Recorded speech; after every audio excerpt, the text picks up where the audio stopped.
In this video, video 4, we're going to be discussing erecting pillars, Stonehenge, rolling square stones, and the Grand Gallery.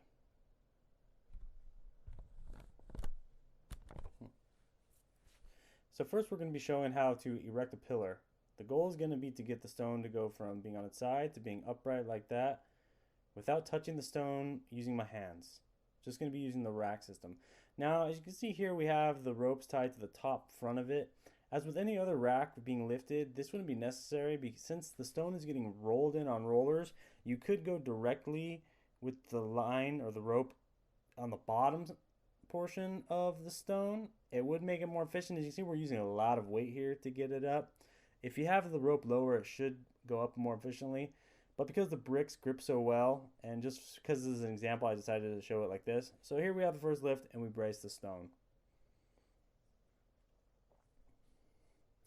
Now we're set up again for the second lift. Once we have enough weight, we get another lift, and we're going to brace the stone again.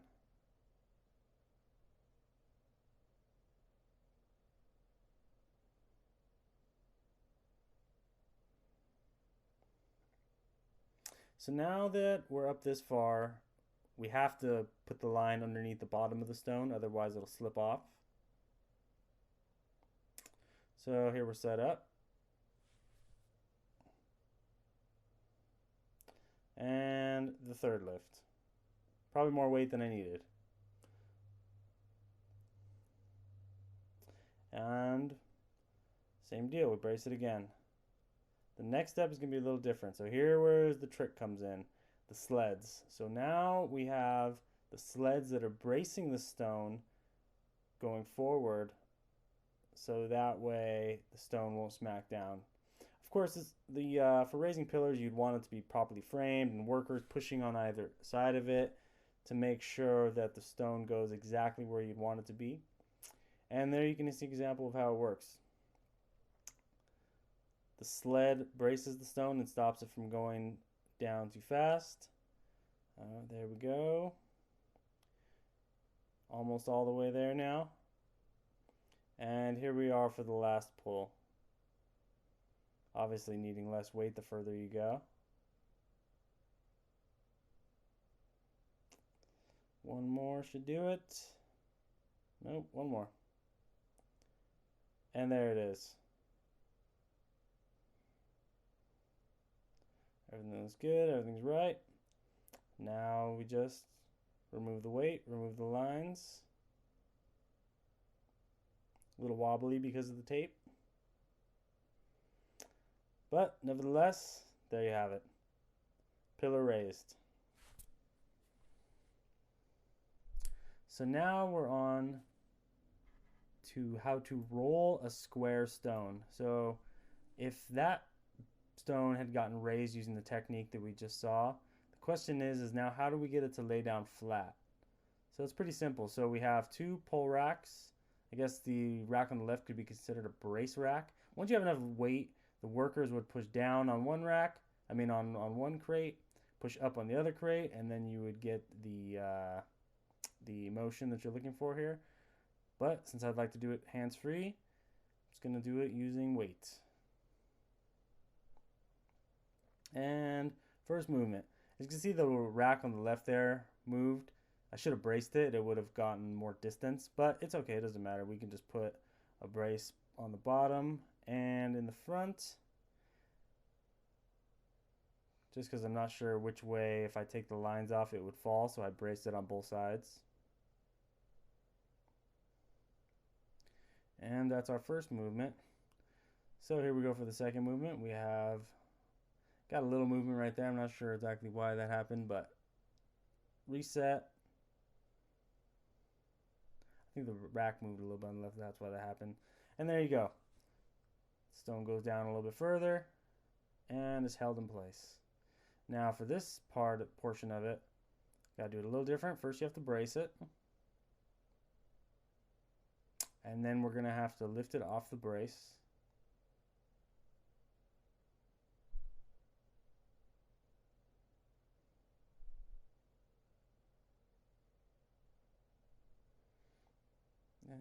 I think, yep, touching a little bit there with the crate.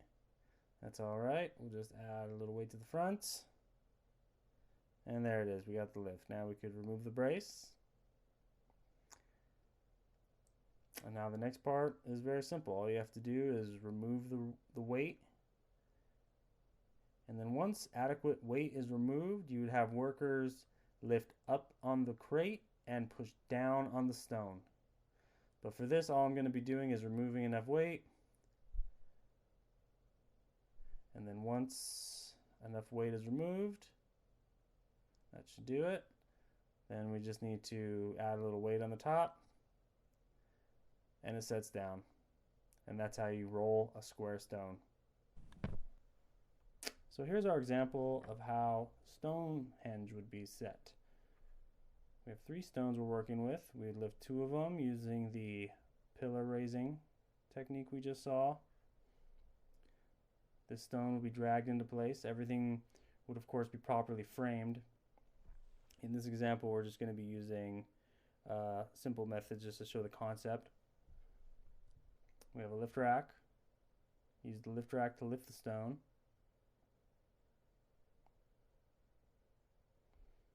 And instead of the nice proper framing with the lift rack, I'm just going to use this simple box.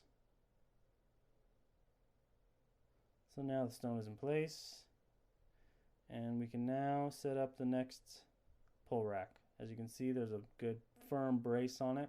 It's going to need to brace the 2 pillars as well as brace the stone as it's pulled into it.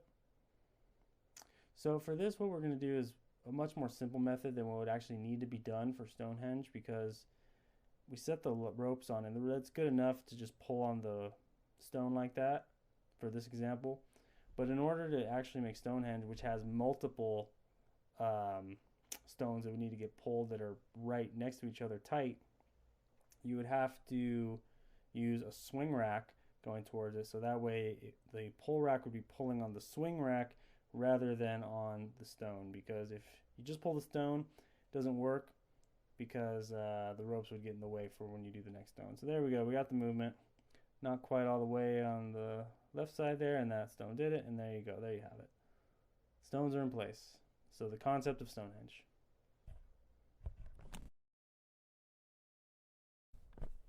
So now we're going to get to building the grand gallery, or setting up the grand gallery walls. So some brace stones would be rolled, or first rolled and then dragged into place. The stones would be set like I'm doing it right now using the square stone rolling technique. And then once you have all the stones set up for both sides of the wall for the basin, now we're going to start with 2 stones in place where we're trying to get this 3rd stone right here. With the 2 stones up there, make it a little bit more challenging to get the stone in place, so that's why I just wanted them there for the example. So that's the challenge, is to get that stone into that position. And here's how we're going to do it. There would be a lift rack placed here to lift the stone as such. I should have used some pull racks for a little bit better visual, but you'd get the stone up like that using the lift racks.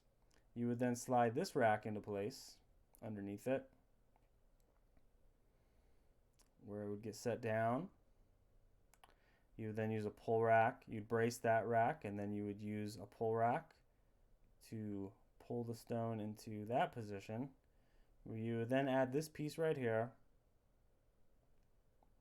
where it would get set down, and now we're in position for the rack that's going to slide it into position. And this is what that rack looks like. We have the gap filled out and framed.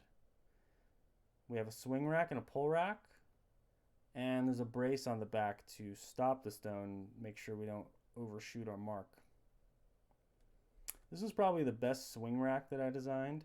I just got the angles right on this one. There's certainly an angle that you can get at on all the points of pressure that you're trying to achieve in order to make this rack work most efficiently.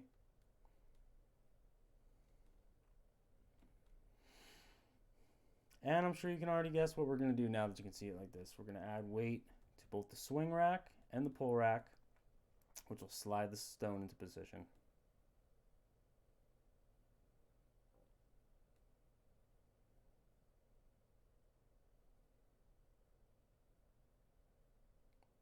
Again, of course, we'd be using crates and weight, and then also, of course, human weight. You could have your team with backpacks on of some sort, with full of rocks, and guys can just jump on it, put it down with a team of workers pushing and pulling in the directions that you're trying to get into. You would always have a team of people pushing into the direction. And there we go. We have the slide. As you can see, it was kind of harsh the way it's smacked. This is why it's crucial to have a team of operators actually guiding the stone into its position.